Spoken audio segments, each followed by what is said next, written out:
Assalamualaikum warahmatullahi wabarakatuh. Perkenalkan, kami dari kelompok satu akan mempresentasikan proyek akhir dari mata kuliah basis data dasar, yaitu dengan judul Sistem Perpustakaan Digital. Baik, kami ada 4 anggota kelompok dari kelompok satu, yaitu yang pertama ada Fawas Parkin Al-Bukhari, yang kedua ada Naufal Falsofa, yang ketiga dengan saya Muhammad Fatul Inabafin, dan yang terakhir ada Muhammad Akbar Hanif. Oke, next. Itu ada latar belakang dan urgensi, yaitu ada dua, yaitu kami menemui masalah dan menemukan solusi dari pembuatan perpustakaan digital ini. Nah, untuk masalah, yaitu ada masalah pengelolaan manual, yaitu mengelola perpustakaan konvensional tanpa sistem itu terpusat menimbulkan kerugian operasional yang nyata. Nah, kerugian yang pertama itu ada kerentanan tinggi terhadap kerusakan dan hilangnya data fisik. Yang kedua yaitu sering terjadi kesalahan manusia atau yang kita sebut yaitu human error dalam pencatatan. Yang ketiga ada kesulitan memantau ketersediaan stok buku secara instan dan yang terakhir ada pembuatan denda dan rekapitulasi data lambat dan tidak akurat. Nah, untuk solusi dari masalah tersebut itu yang pertama kita menggunakan basis data relasional terpusat berbasis MySQL. Kedua, ada aplikasi web interaktif dibangun menggunakan bahasa PHP.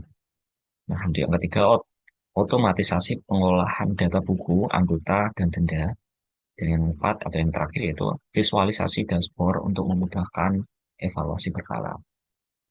Baik, untuk selanjutnya itu ada tujuan pembuatan sistem, itu khususnya sistem perpustakaan digital ini ya. Itu ada tiga ya. Yang pertama yaitu standarisasi skema. Itu merancang arsitektur database perpustakaan yang efisien dan andal melalui penerapan aturan normalisasi hingga bentuk 3NF. Yang kedua ada integritas transaksinya. Itu kami mengamankan pencatatan peminjaman dengan mekanisme ISIP database transaction. Itu begin, commit, and rollback. Yang terakhir untuk tujuannya yaitu dashboard analitik, yaitu kami menyajikan grafik interaktif yang mudah dipahami staf untuk mendukung pengambilan keputusan berbasis data yang nyata. Nah, kenapa sistemnya cuma untuk staf, bukan untuk anggota juga? Yaitu karena skop tugas ini fokus ke pengelolaan basis data dan operasional internal. Anggota di sini berperan sebagai data yang dikelola staf, bukan pengguna aplikasinya. Yaitu ya, aplikasi ini mirip sistem perpustakaan fisik kebanyakan, di mana member dilayani langsung oleh petugas. Oke, next ini ada perancangan dan implementasi sistemnya, yaitu yang pertama data flow diagram atau yang kita biasanya sebut dengan DFD. Nah, untuk perancangan sistem kami mulai untuk data flow diagram untuk menggambarkan aliran proses data antar proses. Untuk aliran data dirancang terstruktur untuk menjamin keamanan pertukaran data antara entitas luar dan sistem basis data. Ini ada interaksi anggota, yaitu anggota mengajukan permintaan peminjaman buku dan menerima konfirmasi validasi transaksi. Dan ini untuk manajemen staffnya, staff memproses data master buku, pendaftaran anggota, serta menginput riwayat pembelian dan denda. Dan untuk aliran data database-nya, yaitu ada data diperbarui secara dinamis ke tabel, fisik, dan ditarik kembali untuk menghasilkan laporan sebagai visualnya. Nah, kenapa anggota digambarkan sebagai entitas eksternal kalau dia nggak login ke sistem? Nah, karena dalam konteks TFG ini, anggota tetap berinteraksi dengan sistem meskipun secara tidak langsung lewat staf yang menginputkan permintaan mereka. Anggota tetap sumber data dan tujuan output dari sistemnya. Baik, selanjutnya itu ada YRD, yaitu hubungan relasi antar entitas. Kami ada entitas 4 utama, yaitu ada staff, anggota, buku, dan kategori. Nah, relasi antar tabel dirancang optimal untuk menghindari anomali dan menjaga konsistensi data sistem. Nah, kami ada Yang pertama untuk relasinya yaitu one to end, yaitu kategori buku atau when to many, yaitu satu kategori dapat mengelompokkan banyak judul buku yang relevan. Nah, yang kedua ada many to end atau many to many anggota ke buku, yaitu diakomodasi dengan baik melalui tabel perantara detail peminjaman. Nah, untuk yang ketiga yaitu ada one to end, yaitu peminjaman ke denda, yaitu memudahkan pelacakan akumulasi tunggakan denda per individu secara real time. Untuk denda kami masukkan ke dalam anggota di sini. Nah, yang penting di sini pengarang dan penerbit kami simpan sebagai atribut langsung di bel buku ya, bukan entitas terpisah. Kenapa? Karena dalam scope sistem ini satu buku hanya punya satu pengarang dan satu penerbit, jadi nggak perlu tabel relasi tambahan. Nah, kenapa mengarang dan penerbit nggak dibuat tabel sendiri? Bukannya itu lebih normalisasi, kan biasanya begitu. Nah, karena dalam kasus ini nggak ada redundansi atau transitif dependensi yang muncul kalau disimpan sebagai kolom. Pengarang dan penerbit murni itu atribut deskriptif dari buku, itu bukan entitas yang punya relasi sendiri ke entitas yang lain. Nah, untuk memisahkannya, jadi tabel justru nambah kompleksitas tanpa manfaat normalisasi yang nyata. Perkenalkan, nama saya Noval Falsofa dengan NIM 2504 220056. Nah, untuk normalisasi, kami mulai dari bentuk UNF atau Unnormalized Form, lalu bertahap ke 1 NF, 2 NF, sampai 3 NF. Nah, ini untuk tahap 0 tabel UNF-nya itu seperti ini. Lalu di tahap 1 NF ini, kami pastikan semua atribut itu sudah atomik, nggak ada lagi nilai yang berulang dalam satu sel. Nah, untuk di 2 NF, kami hilangkan partial dependensi. Misalnya pada tabel peminjaman yang awalnya punya kolom data anggota dan buku langsung, kami pecah jadi tabel terpisah supaya nggak ada atribut yang cuma bergantung ke sebagian primary key. Di 3 NF itu kami lanjut ke 3 NF. Nah, untuk di 3 NF ini kita kehilangan transitive dependency sampai akhirnya didapat skema final 7 tabel yang saling berrelasi ke kategori, staf, anggota, buku, peminjaman, detail underscore peminjaman, dan denda. Jadi di sini tuh partial dependency itu ketika atribut non-key cuma bergantung ke sebagian primary key composite. Misalnya muncul di tabel dengan relasi many to many. Nah, ini dia ada struktur tabel basisnya itu seperti ini. Nah, transitive dependency itu ketika ah, di sistem kami partial dependency kami sekarang saat memecah tabel peminjaman. Jadi punya tabel terpisah dan transitive dependency itu dipastikan nggak ada dengan menjaga setiap tabel cuma punya satu tujuan atau fungsi. Nah, ini untuk struktur tabel basis datanya. Nah, tabel kategori dan buku berrelasi one to many. Staf dan anggota masing-masing berrelasi one to many ke peminjaman. Lalu peminjaman dan buku itu, nah peminjaman dan buku itu relasinya tuh many to many yang diselesaikan lewat tabel junction detail underscore peminjaman. Karena satu transaksi peminjaman itu kan bisa berisi beberapa buku dan satu buku bisa muncul di banyak transaksi yang berbeda. Saya peminjaman ke denda itu relasinya one to one, pinjaman ke denda one to one, karena satu transaksi itu kan cuma bisa punya maksimal satu record denda. Sekian dari saya. Dan di sini saya akan menjelaskan mengenai query-nya. Yang pertama itu ada DDL atau Data Definition Language yang digunakan untuk mendefinisikan skema di database seperti mengubah, memodifikasi, serta menghapus struktur database. Dan di DDL ini terdapat beberapa perintah yang umum dan sering digunakan. Yang pertama itu ada perintah drop digunakan untuk bisa digunakan untuk menghapus database atau menghapus tabel gitu. Nah, di sini uh, lakukan query drop database if exist dengan nama database-nya perpustakaan digital. Nah, maksudnya di sini tuh menghapus database yang duplikat. Jadi jika ada sebelum itu ada data dengan nama database yang sama seperti ini, maka akan dihapus gitu. Kemudian yang selanjutnya, yang kedua ada perintah create. Nah, perintah create ini digunakan untuk membuat database baru atau objeknya seperti tabel, indeks dan lain-lain. Nah, yang pertama di sini uh, membuat database-nya terlebih dahulu dengan menggunakan create database dan nama database-nya yaitu perpustakaan digital. Nah, kemudian sini menggunakan use, kemudian nama database-nya. Nah, use di sini itu digunakan untuk memilih database yang akan digunakan. Nah, selanjutnya itu kita membuat tabel berdasarkan tahapan sebelumnya yang dimana sudah dilakukan normalisasi dan terbentuk 7 tabel. Dan di sini saya akan menjelaskan untuk pembuatan satu tabel saja untuk mengefektifkan waktu, durasi maksudnya.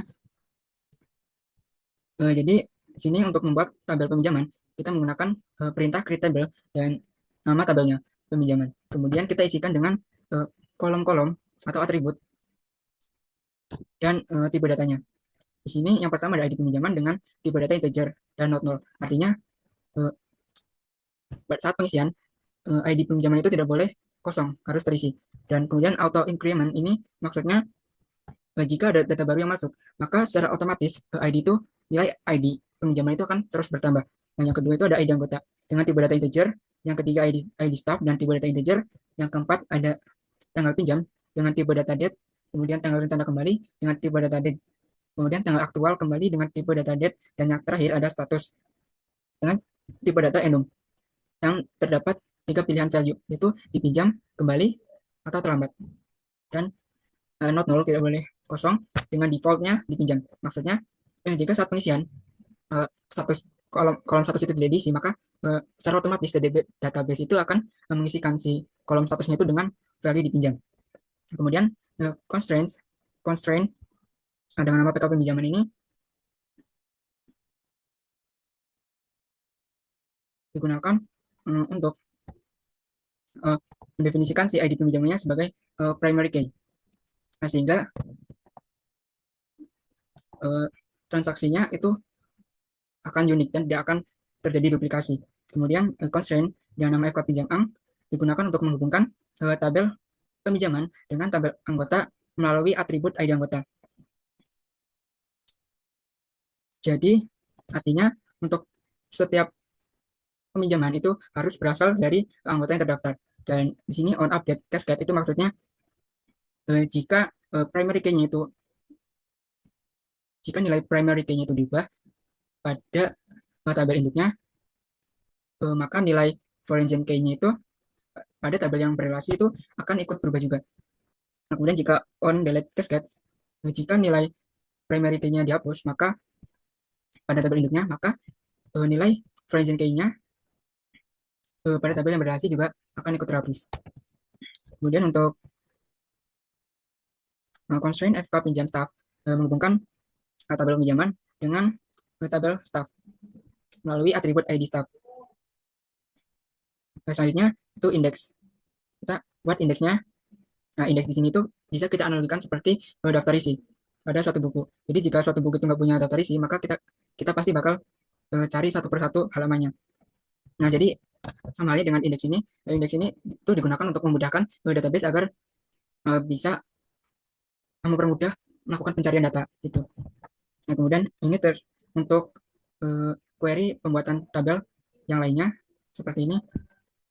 Nah, selanjutnya ini juga masih pembuatan tabel untuk tabel lainnya.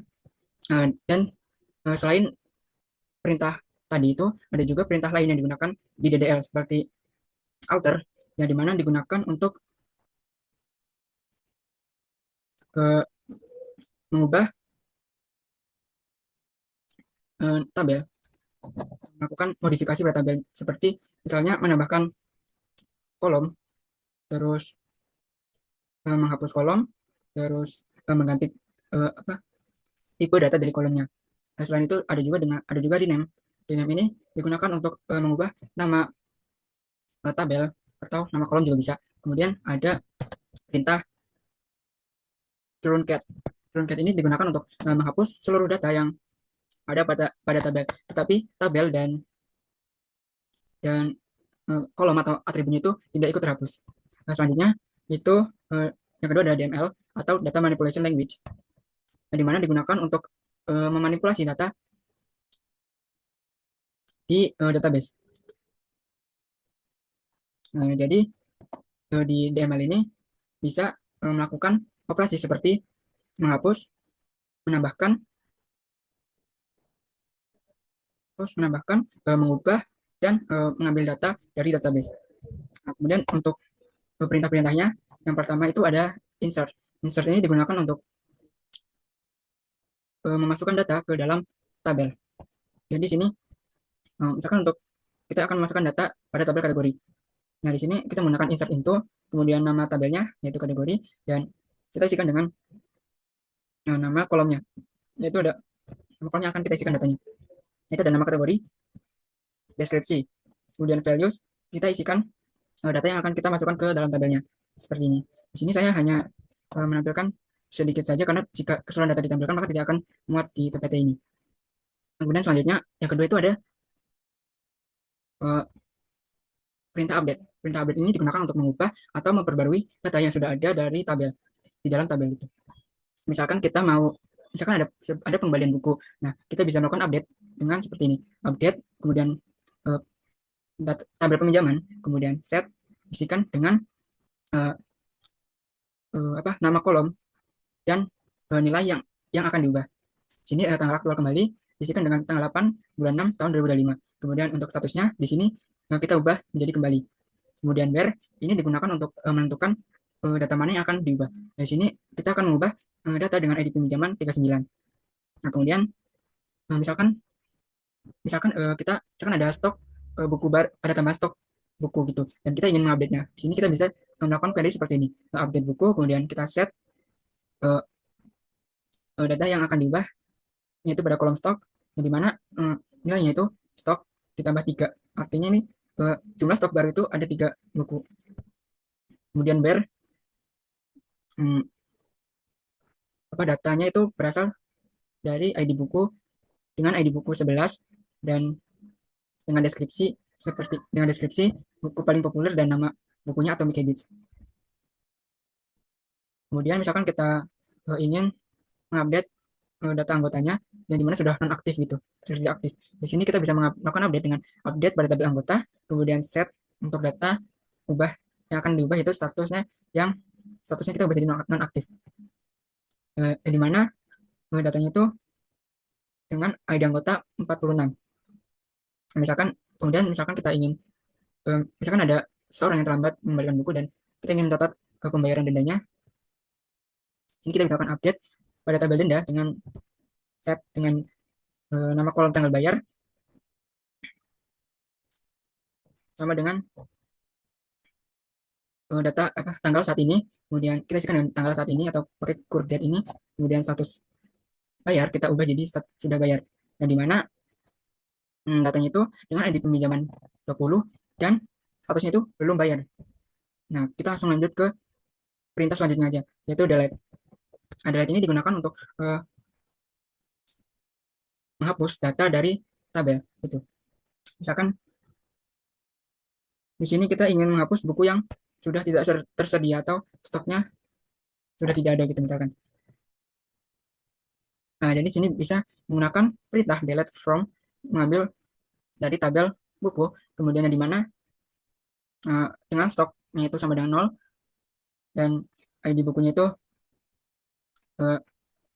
secara distinct atau secara unik itu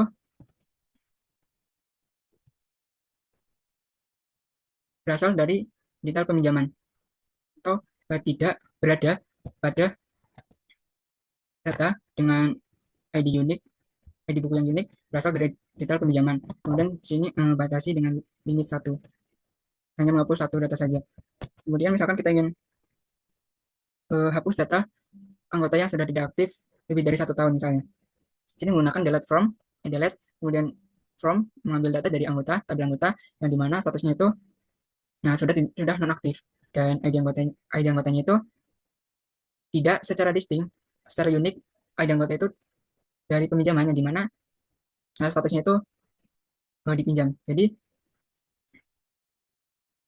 datanya itu bukan dari ID anggota yang masih melakukan peminjaman gitu. Kemudian dan tanggal daftarnya itu kurang dari tanggal saat ini artinya sudah dengan interval 1 tahun artinya uh, masa jarak dari daftar dan saat ini itu sudah lebih dari 1 tahun. Kemudian dan dibatasi dengan limit satu artinya menghapus satu data saja, satu baris data saja. Nah, kemudian untuk select ini digunakan untuk mengambilkan data dari database. Di sini select menggunakan perintah select, kemudian kata kategori di sini digunakan untuk kolom tabelnya.